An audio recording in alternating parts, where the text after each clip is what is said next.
Hey juniors, welcome to the IB Visual Arts program. And my name is Mrs. Schaefer and I'll be your teacher for the next 2 years. And I'm giving you this list of things to do this summer to help get us a really good start for the fall. So these are some basic concepts, some basic skills, so that when you come in, we can actually jump right in. I know quite a few of you have not had an art class in quite a while, so this will help get your mind going, get your creative juices flowing. You will be getting some supplies. One that you'll be getting is watercolor, and you'll turn this in at the end of your 2 years. And there's a second tray in here. And these can be rearranged. These clip out. Last year we kind of put them together, so we put like all the blues and purples together and greens and yellows. I'm going to let you decide how you want to do that.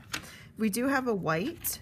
It's over in here, and to use it you'll just squirt it over in the lid and mix over here, and I'll show you how to do that in the next couple videos when we get into there. There is one brush that comes with it. If you want to get your own brushes, you sure can. They have several different sets at Walmart, Hobby Lobby. Any of those would do. So if you get into this and want to do some more, those are some good places to start. If you want to do something a little bit more, I can advise you when the time comes for that. You'll also get a set of pencils, and I'm going to show you how to use those too. There's the 2H, the 6B, 2B. You have a blender, a brush pen, and a Uniball pen. Uniball pen is waterproof and it won't fade. Same with the brush pen, and we'll give you some help with that, and an eraser and a glue stick. This is some just basic materials to get you through the summer, and we'll be working with other things come in the fall. So when you get your book, I'll give you some papers to go along with it. One is that sheet of all the things I want you to do this summer. On the first page, what you're going to do is just put in the visual arts. These are the requirements through IB. I won't talk a ton about it in the beginning. We will be getting a textbook for the fall, and we'll go through some more of it at that time, but I wanted you to have this so you kind of know where we're headed. There's 3 components: the comparative study, which is 20% of your score, process portfolio, which is 40%, and exhibition, which is 40%. And a lot of what you're going to be doing right now and in the fall is going to be part of this process portfolio. One extra thing that would really help you out is any exposure you can have to art. So say going to an art show, art festivals, going to the museum, any visits, take pictures, take note of the different artists you're looking at, and then kind of do a little bit of research about them to learn about them, and that information would go in your process portfolio. So kind of keep that in the back of your mind when you're out and about this summer. There's lots of festivals going on, which is a great place to see a lot of art. I've also given you a calendar for the summer, and this is just so that you can kind of time out when you'll be able to do things. If you're going to be on vacation and not have access to like a good place to draw or whatever, maybe block those out so you know that those 10 days I'm not available. So you can have this panned out so that by the time we come back to school, it's somewhere in here, you would be able to have all this completed. On page 3, so I am going to have you number these. It's in the instructions. Page 3 is your starting point. Where are you right now? Just without anything else, do some drawing, some sketches, even making a list of things that you like, colors, pattern. But I want to see where you're at right now so that you can see your growth. And I'll know kind of a little bit more what you need to help kind of boost your creativity and your talents so that you'll get the most out of this program. For this, it'd be right here on number 3. And like I said, reflecting on what are some of your strengths, what are some things that you want to do, you're hoping to be able to do by the end of the program. Those things are all going to be very helpful for me.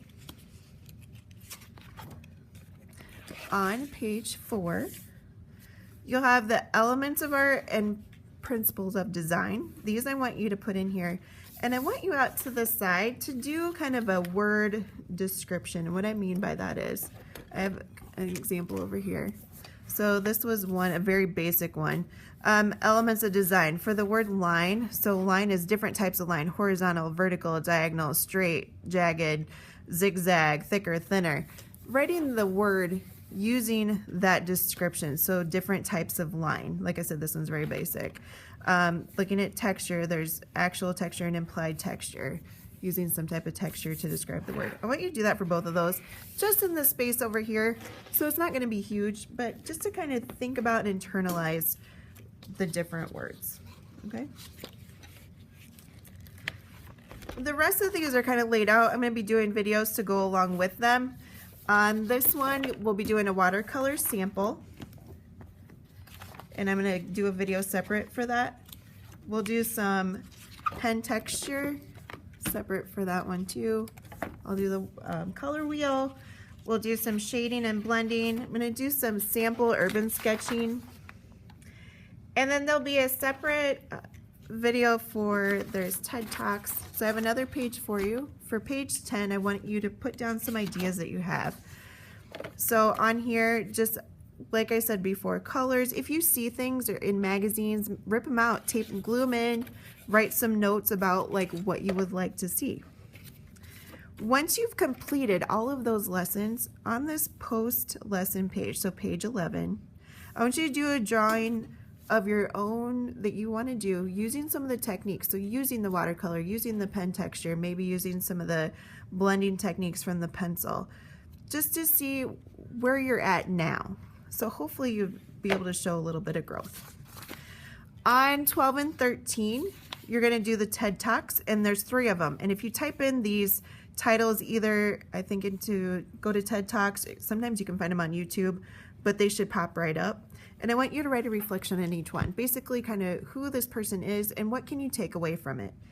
The first one is 7 steps to creativity, and thinking the 7 steps to that and how is that going to help you on your journey. Embrace the Shake with Phil Hansen. What does it mean to embrace the shake, and how can you apply that to your own creativity and your own art? Success, Failure, and the Drive to Keep Creating, Elizabeth Gilbert, the one who wrote Eat, Pray, Love. How will this help you on your creative journey? All these you can take away from these creative people.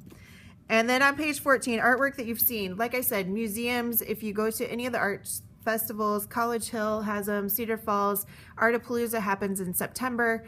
These are all very local. There's a couple other ones that are happening. I think Tallcorn is in August.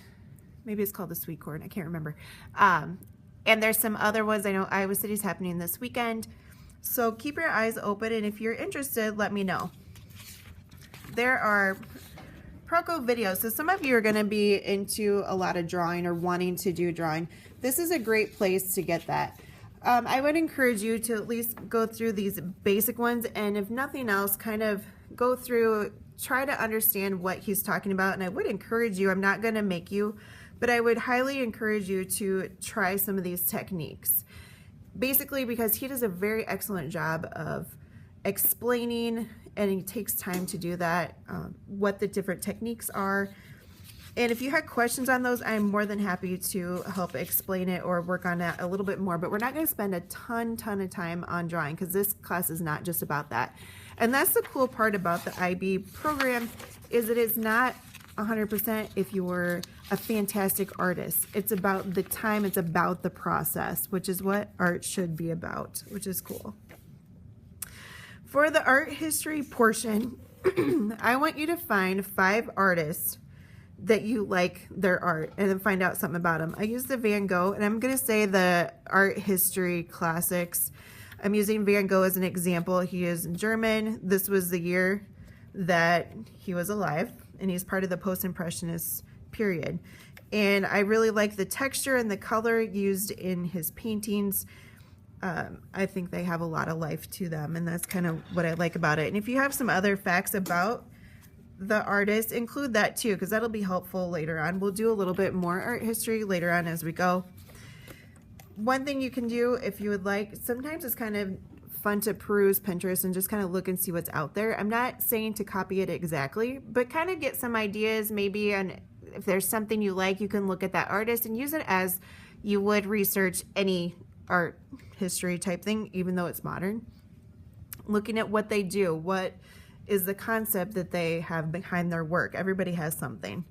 So if you want to look at that, I do have some boards that have, I have an IB art one, I have some drawing ones, different ones like that. If you're wanting to look at any of that, you're more than welcome to. I'm under Skate and Schaefer on Pinterest.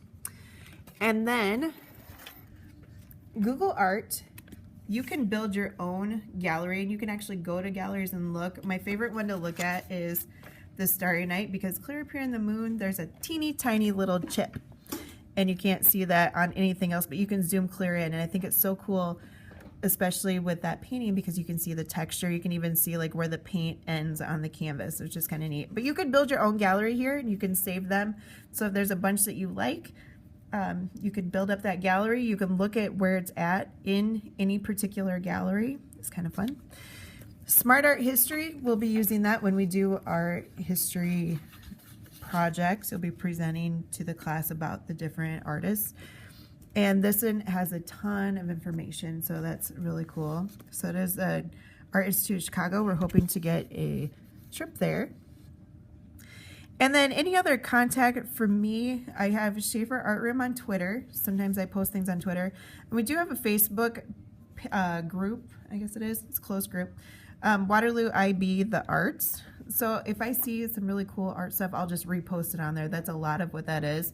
And so if you have Facebook, I encourage you to look at that. And then my YouTube channel. So you've obviously found it. Carrie Schaefer is the name of the channel. So that's all you have to do to find it. And we will be using the Seesaw app as a form of communication with the class. This is a great app where I can post YouTube videos. I'll be gradually posting these, so hopefully that'll help keep you on track.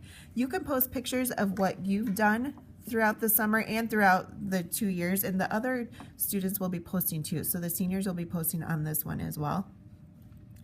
And I highly encourage you to use it. Ask questions on there, because I'll see them. You'll get an notification that somebody posted something, and it turns out to be a really neat app that we can communicate with. So if you have questions, I encourage you to do that. You can send it an email, because I do check my school email throughout the summer, and I encourage you to do the same.